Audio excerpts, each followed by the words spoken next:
Assalamualaikum warahmatullahi wabarakatuh. Di sini sebelumnya perkenalkan, nama saya Nisha Marcelinsa Rumaha dengan NIM 21101048, Prodi Administrasi Publik Karyawan. Di sini saya akan mempresentasikan hasil dari rangkuman Sistem Ekonomi Indonesia semester 8. Yang pertama yaitu ada pertemuan kedua yaitu tentang Sistem Ekonomi Indonesia. Yang pertama, Sistem Ekonomi. Menurut Dumairi 1966, sistem ekonomi adalah suatu sistem yang mengatur serta menjalin hubungan ekonomi antar manusia dengan seperangkat kelembagaannya dalam suatu tatanan kehidupan. Selanjutnya, dikatakan pula bahwa suatu sistem ekonomi tidaklah harus berdiri sendiri, tapi berkaitan dengan falsafah, pandangan, dan pola hidup masyarakat tempatnya berpijak. Sistem ekonomi merupakan perpaduan dari aturan-aturan atau cara-cara yang menjadi satu kesatuan dan digunakan untuk mencapai tujuan dalam perekonomian. Selanjutnya, yaitu pengertian sistem ekonomi ialah mencakup seluruh proses dan kegiatan masyarakat dalam usaha, memenuhi kebutuhan hidup, atau mencapai kemakmuran. Sistem ekonomi adalah suatu kumpulan dari aturan-aturan atau kebijakan-kebijakan yang saling berkaitan dalam upaya memenuhi kebutuhan untuk mencapai kemakmuran. Nah, di sini ada sistem ekonomi yang dianut sebagai bangsa yang bersifat khas. Untuk membedakannya bisa dilihat dari sudut pandang. Di sini ada 3 sudut pandang. Yang pertama yaitu sistem pemilikan sumber daya atau faktor-faktor produksi. Yang kedua, kebebasan masyarakat untuk dapat berkompetisi antara satu dengan yang lain. Yang ketiga, peranan pemerintah dalam mengatur kehidupan ekonomi bangsa. Selanjutnya ada aspek sistem ekonomi Indonesia. Dalam halnya berkaitan dengan ketahanan perekonomian bangsa, maka dapat dijabarkan pengertian tentang aspek ekonomi sebagai berikut. Yang pertama, aspek kehidupan nasional yang berkaitan dengan pemenuhan kebutuhan bagi masyarakat meliputi produksi, distribusi, dan konsumsi barang-barang jasa. Yang kedua, usaha-usaha untuk meningkatkan taraf hidup masyarakat secara individu maupun kelompok, serta cara-cara yang dilakukan dalam kehidupan bermasyarakat untuk memenuhi kebutuhan. Selanjutnya, untuk mencapai tingkat ketahanan ekonomi, perlu pertahanan terhadap berbagai hal yang menunjang. Antara lain, yang pertama yaitu sistem ekonomi Indonesia harus mewujudkan kemakmuran dan kesejahteraan yang adil dan merata. Yang kedua, ekonomi kerakyatan menghindari. Yang pertama yaitu sistem free fight liberalisme adalah menguntungkan pelaku ekonomi yang kuat. Yang kedua, sistem etatisme adalah mematikan potensi unit-unit ekonomi di luar sektor negara.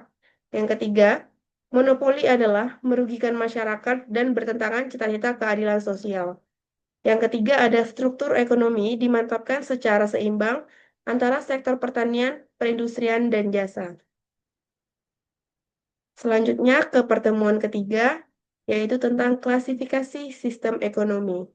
Nah, di sini dibagi dalam 2 kelompok berdasarkan mekanisme dan koordinasi serta berdasarkan ideologi, yaitu yang pertama ada berdasarkan mekanisme dan koordinasinya, sistem ekonomi tradisi atau tradition ekonomi di sini berlaku dalam perekonomian yang masih sederhana dan terbatas dan tidak untuk memperoleh keuntungan. Jadi untuk sistem ekonomi tradisi ini dia diciptakan untuk tidak memperoleh keuntungan tersendiri.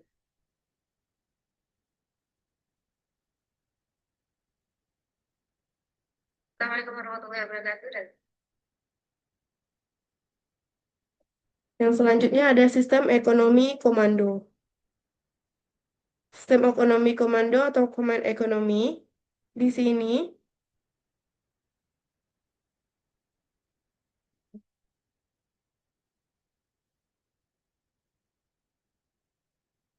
komando dari pusat kekuasaan. Yang kedua, sangat menolak pasar. Yang ketiga, efisiensi dalam mengalokasikan sumber daya. Selanjutnya ada sistem ekonomi pasar atau market ekonomi.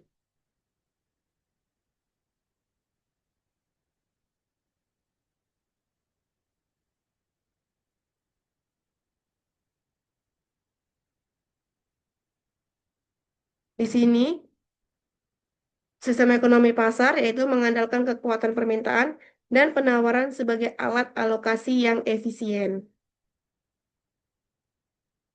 Selanjutnya, ada berdasarkan ideologi.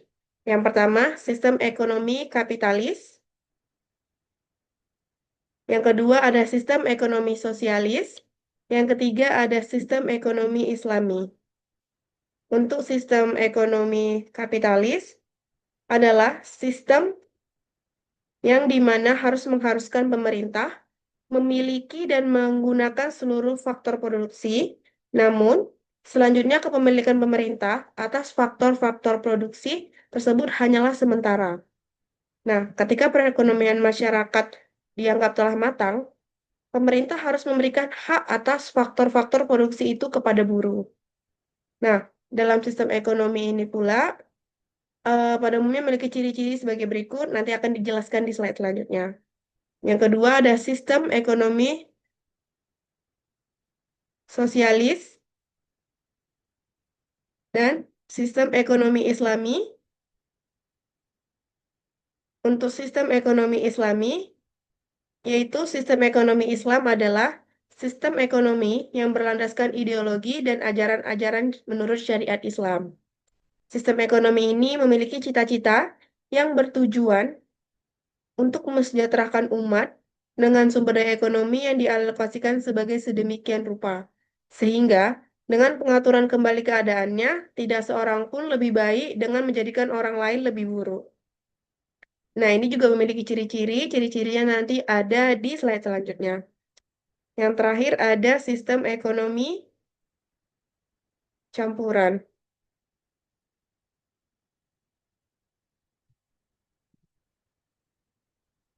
Untuk sistem ekonomi campuran ini adalah sistem perekonomian yang menggabungkan lebih dari satu aspek sistem ekonomi. Biasanya di dalam sistem ekonomi campuran ini terdapat perpaduan unsur kapitalisme dan sosialisme. Aspek penting yang menjadi ciri adalah tingkat kebebasan ekonomi individu, yaitu termasuk kepemilikan industri sebagai individu, yang bersipadu dengan ekonomi terancang, termasuk campur tangan, atas tanggung jawab sosial, pemulihan lingkungan, atau pemilikan aset atau sumber daya pengeluaran oleh negara. Nah, ini untuk ciri-ciri ekonomi kapitalis. Yang pertama yaitu untuk mencari keuntungan.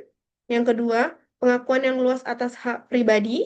Yang ketiga, perekonomian diatur oleh mekanisme pasar. Yang terakhir yaitu campur tangan pemerintah diminimalkan.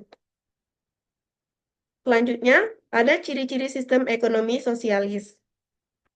Yang pertama yaitu ada kemakmuran akan tercapai dengan berdasarkan pada kemakmuran bersama melalui konsep kepemilikan sosial. Yang kedua, sosialisme sebagai gerakan ekonomi muncul sebagai perlawanan terhadap ketidakadilan yang timbul dari kapitalisme. Yang ketiga, yaitu dalam masyarakat sosialis, hal yang menonjol adalah kolektivisme atau rasa kebersamaan.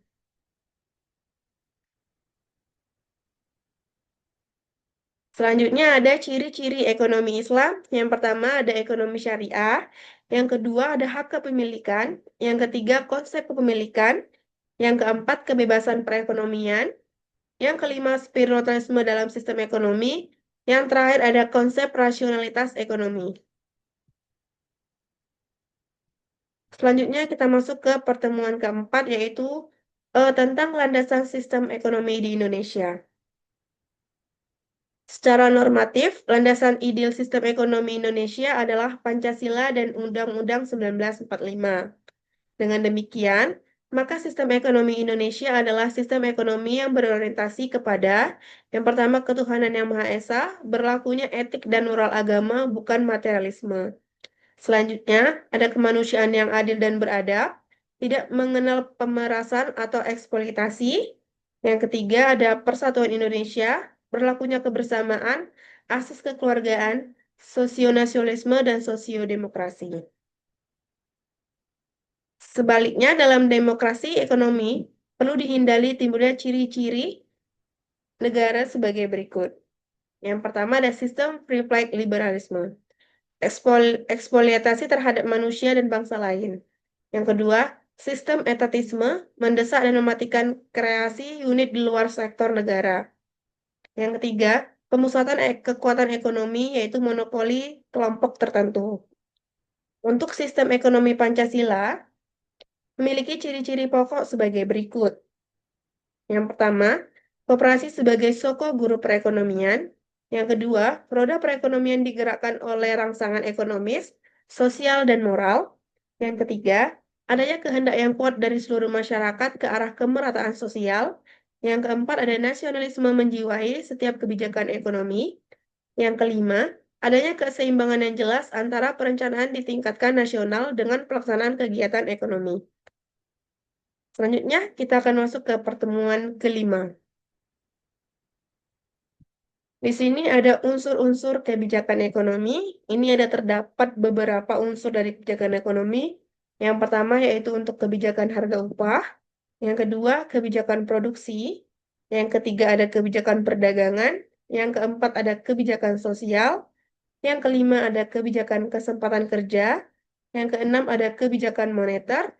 Yang ketujuh ada kebijakan keuangan negara atau fisika. Yang kedelapan ada kebijakan industrialisasi. Pertumbuhan ekonomi. Pertumbuhan ekonomi adalah suatu proses yang menyebabkan pendapatan per kapita penduduk suatu masyarakat meningkat dalam jangka panjang. Selanjutnya di sini ada definisi memiliki 3 unsur, yaitu yang pertama suatu proses, yaitu perubahan secara terus-menerus. Yang kedua, usaha untuk meningkatkan pendapatan per kapita. Yang ketiga, kenaikan pendapatan per kapita berlangsung dalam jangka panjang. Selanjutnya kita akan masuk ke pertemuan ke-6. Di sini dijelaskan tentang kebijakan ekonomi makro mengenal kebijakan fiskal dan moneter. Untuk kebijakan fiskal adalah salah satu bentuk langkah pemerintah dalam mengelola terhadap pengeluaran dan perpajakan atau dalam penggunaan instrumen fiskal dalam mempengaruhi jalannya sistem ekonomi agar dapat maksimum dalam kesejahteraan ekonomi. Selanjutnya, instrumen kebijakan fiskal terbagi menjadi 3. Yang pertama, adanya anggaran belanja seimbang. Yang kedua, pengelolaan anggaran. Yang ketiga, pembiayaan fungsional. Untuk kebijakan moneter itu sendiri adalah suatu bentuk pengendalian dan pengarahan kegiatan perekonomian makro ke kondisi atau situasi yang lebih baik dengan mengatur jumlah uang yang beredar.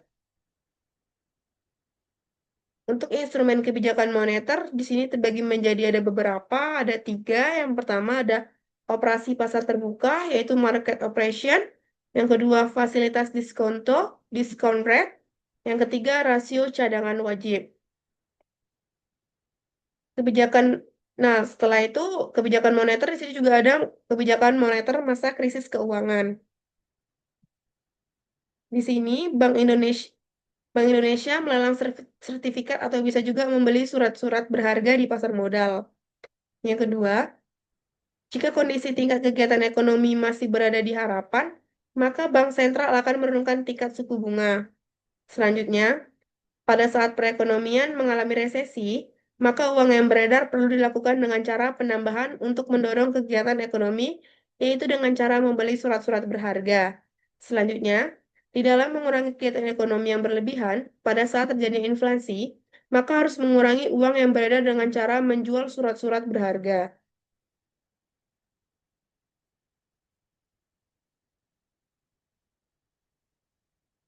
Selanjutnya, kita akan masuk ke pertemuan ke-7, yaitu tentang globalisasi ekonomi. Di sini, globalisasi perekonomian merupakan suatu proses kegiatan ekonomi, perdagangan, dan di mana negara-negara di seluruh dunia menjadi satu kekuatan pasar yang semakin terintegrasi dengan tanpa rintangan batas teritorial negara. Globalisasi perekonomian mengharuskan penghapusan seluruh batasan dan hambatan terhadap arus modal, barang, dan jasa. Untuk bentuk-bentuk globalisasi ekonomi antara lain sebagai berikut. Yang pertama ada globalisasi produksi, yang kedua ada globalisasi pembiayaan, yang ketiga ada globalisasi tenaga kerja, yang keempat ada globalisasi jaringan informasi, Dan yang terakhir ada globalisasi perdagangan. Nah, untuk dampak globalisasi ini terdapat ada dua dampak positif dan dampak negatif. Yang pertama, dampak positif. Di sini, dampak positifnya yaitu dari aspek kreativitas dan daya saing dengan semakin terbukanya pasar untuk produk-produk ekspor, maka diharapkan tumbuhnya kreativitas dan peningkatan kualitas. Selanjutnya, dari aspek permodalan, dari sisi ketersediaan dana akan semakin mudah memperoleh investasi dari luar negeri. Investasi secara langsung seperti pembangunan pabrik akan turut membuka lowongan kerja. Selanjutnya, dari sisi semakin mudahnya diperoleh barang impor yang dibutuhkan masyarakat dan belum bisa diproduksi di Indonesia. Yang terakhir yaitu dari aspek meningkatnya kegiatan pariwisata sehingga membuka lapangan kerja di bidang pariwisata sekaligus menjadi ajang promosi produk Indonesia. Selanjutnya kita akan masuk ke dampak negatifnya. Dampak negatifnya yaitu yang pertama, kondisi di mana kapabilitas daya saing yang rendah dan ketidakmampuan Indonesia mengelola persaingan akan menimbulkan mimpi buruk bagi perekonomian negeri ini. Yang kedua yaitu membanjirkan produk-produk negeri asing seperti produk Cina yang akhirnya mematikan produksi dalam negeri. Warga negara Indonesia hanya akan menjadi tenaga kasar bergaji murah, sedangkan pekerjaan yang membutuhkan skill akan dikuasai ekspatriat asing. Selanjutnya kita akan masuk ke pertemuan ke-8, yaitu tentang badan usaha milik negara. Nah, di sini badan usaha milik negara terdapat ciri-ciri BUMN. Yang pertama, penguasaan badan usaha dimiliki oleh pemerintah. Yang kedua, pengawasan dilakukan baik secara hierarki maupun secara fungsional dilakukan oleh pemerintah. Yang ketiga, kekuasaan penuh dalam menjalankan kegiatan usaha berada di tangan pemerintah. Yang keempat, pemerintah berwenang menetapkan kebijakan yang berkaitan dengan kegiatan usaha. Yang kelima, semua risiko yang terjadi sepenuhnya merupakan tanggung jawab pemerintah. Yang keenam, untuk mengisi kas negara, karena merupakan salah satu sumber penghasilan negara. Selanjutnya, agar pengusaha swasta tidak memonopoli usaha yang menguasai hajat hidup orang banyak. Melayani kepentingan umum atau pelayanan kepada masyarakat merupakan lembaga ekonomi yang tidak mempunyai tujuan utama mencari keuntungan, tetapi dibenarkan untuk menumpuk keuntungan. Selanjutnya, merupakan salah satu stabilisator perekonomian negara, dapat meningkatkan produktivitas, efektivitas, dan efisiensi serta terjadinya prinsip-prinsip ekonomi. Selanjutnya, modal seluruh dimiliki oleh negara dari kekayaan negara yang dipisahkan. Nah, selanjutnya, peran pemerintah sebagai pemegang saham, bila saham yang dimiliki oleh masyarakat, besarnya tidak lebih dari 49%. Sedangkan minimal 51% sahamnya dimiliki oleh negara. Selanjutnya yaitu pinjaman pemerintah dalam bentuk obligasi. Modal juga diperoleh dari bantuan luar negeri. Bila memperoleh keuntungan, maka dimanfaatkan untuk kesejahteraan rakyat. Yang terakhir, pinjaman kepada bank atau lembaga keuangan bukan bank. Nah, di sini juga terdapat ada beberapa macam jenis-jenis BUMN. Yang pertama ada perusahaan persero. Perusahaan persero adalah BUMN yang membentuk perseroan terbatas, PT, yang modal atau sahamnya paling sedikit 51% dimiliki oleh pemerintah, yang tujuannya mengejar keuntungan. Maksud dari tujuan untuk mendirikan persero ialah menyediakan barang atau jasa yang bermutu tinggi dan berdaya saing kuat dan mengejar keuntungan untuk meningkatkan nilai perusahaan. Selanjutnya di sini ada beberapa ciri-ciri persero. Ciri-ciri persero adalah sebagai berikut. Yang pertama, di sini ada pendirian persero diusulkan oleh Menteri Kepala Presiden. Yang kedua, pelaksanaan pendirian dilakukan oleh menteri dengan memperhatikan perundang-undangan. Yang ketiga, statusnya berupa perseroan terbatas yang diatur berdasarkan undang-undang. Yang keempat, modal berbentuk saham. Yang kelima, sebagian atau seluruh modalnya adalah milik negara dari kekayaan negara yang dipisahkan. Yang keenam, yaitu organ persero adalah RUPS, direksi dan komisaris. Yang ketujuh, yaitu menteri ditunjuk memiliki kekuasaan sebagai pemegang saham pemilik pemerintah. Yang ke-8,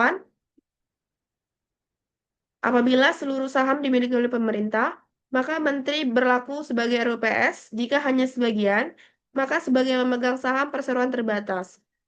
Selanjutnya, RUPS bertindak sebagai kekuasaan tertinggi oleh perusahaan. Ke-9 dipimpin oleh direksi.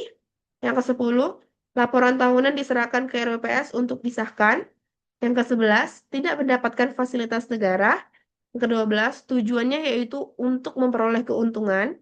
Selanjutnya, hubungan-hubungan usaha diatur dalam hukum perdata. Yang terakhir, pegawainya sebagai pegawai swasta.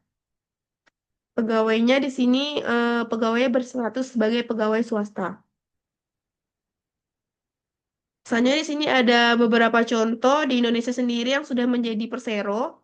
Yang pertama ada PT Pembangunan Perumahan, yang kedua ada PT Bank BNI Tbk, PT Kimia Farma Tbk, PT Indofarma Tbk, PT Tambang Timah Tbk, PT Indosat Tbk. Pada akhir tahun 2002, 41,94% saham persero telah dijual sebagai swasta sehingga perusahaan ini bukan BUMN lagi. Selanjutnya ada PT Telekomunikasi Indonesia Tbk dan terakhir ada PT Garuda Indonesia Airways. Yang kedua yaitu jenis perusahaan jawatan atau perjan. Di sini perusahaan jawatan perjan adalah sebagai salah satu bentuk BUMN memiliki modal yang berasal dari negara. Besarnya modal perusahaan jawatan ditetapkan melalui APBN. Ciri-ciri perusahaan jawatan antara lain sebagai berikut. Yang pertama, memberikan pelayanan kepada masyarakat. Yang kedua, merupakan bagian dari suatu departemen pemerintah. Yang ketiga, dipimpin oleh seorang kepala yang bertanggung jawab langsung kepada menteri atau dirjen departemen yang bersangkutan. Yang terakhir, status karyawannya adalah pegawai negeri. Di sini juga terdapat contoh perusahaan jawatan perjan. Rata-rata di sini adalah rumah sakit. Kalau dilihat di sini rata-rata dari rumah sakit. Perjan RS Jantung Harapan Kita, Perjan RS Cipto Mangkukusumo, dan lain-lainnya. Selanjutnya ada perusahaan umum atau Perum. Perusahaan umum atau Perum adalah suatu perusahaan negara yang bertujuan untuk melayani kepentingan umum, tetapi sekaligus untuk mencari keuntungan. Di sini juga terdapat 6 ciri-ciri perusahaan umum. Yang pertama yaitu melayani kepentingan masyarakat umum. Yang kedua dipimpin oleh direksi atau direktur. Yang ketiga mempunyai kekayaan sendiri dan bergerak di bidang perusahaan swasta. Artinya perusahaan umum Perum bebas membuat kontrak kerja dengan semua pihak, dikelola dengan modal pemerintah yang terpisah dari kekayaan negara. Pekerjaannya yaitu pegawai perusahaan swasta, yang terakhir yaitu untuk memupuk keuntungan untuk mengisi kas negara. Di sini terdapat beberapa contoh dari perusahaan Perum. Perusahaan umum Pegadaian, Perum Jasa Tirta, Perum Damri, Perum Antara, Perum Peruri, dan lain sebagainya. Nah, di sini juga ada badan usaha milik negara. Di sini ada ciri-cirinya. Terdapat 24. Di sini kalau Anda lihat ada pemerintah memegang hak atas segala kekayaan dan usaha. Pemerintah berkedudukan sebagai pemegang saham dalam pengelolaan perusahaan. Pemerintah memiliki wewenang dan kekuasaan dalam menetapkan kebijakan perusahaan. Pengawasan dilakukan alat pelengkap negara yang berwenang melayani kepentingan umum selain mencari keuntungan, sebagai stabilisator perekonomian dalam rangka mesejahterakan rakyat, sebagai sumber pemasukan negara. Nah, direksi bertanggung jawab penuh atas BUMN dan mewakili BUMN di pengadilan. Ini tujuan untuk BUMD. Yang pertama, memberikan sumbangsih pada perekonomian nasional dan penerimaan kas negara, mengejar dan mencari keuntungan, pemenuhan hajat hidup orang banyak, perintis kegiatan-kegiatan usaha, yang terakhir yaitu memberikan bantuan dan perlindungan pada usaha kecil dan lemah. Selanjutnya ada koperasi.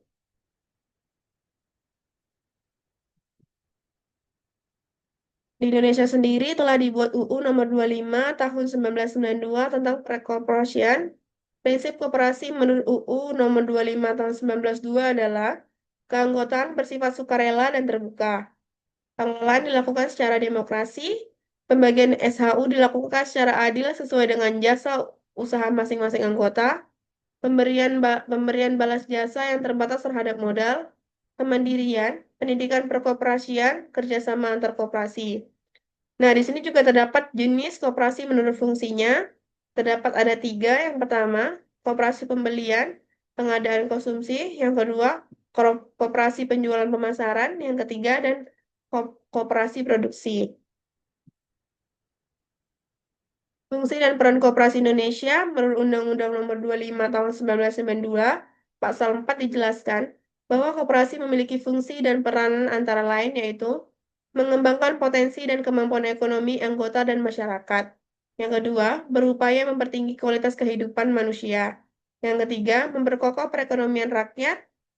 Yang keempat, mengembangkan perekonomian nasional. Yang terakhir ada mengembangkan kreativitas dan jiwa berorganisasi bagi pelajar bangsa.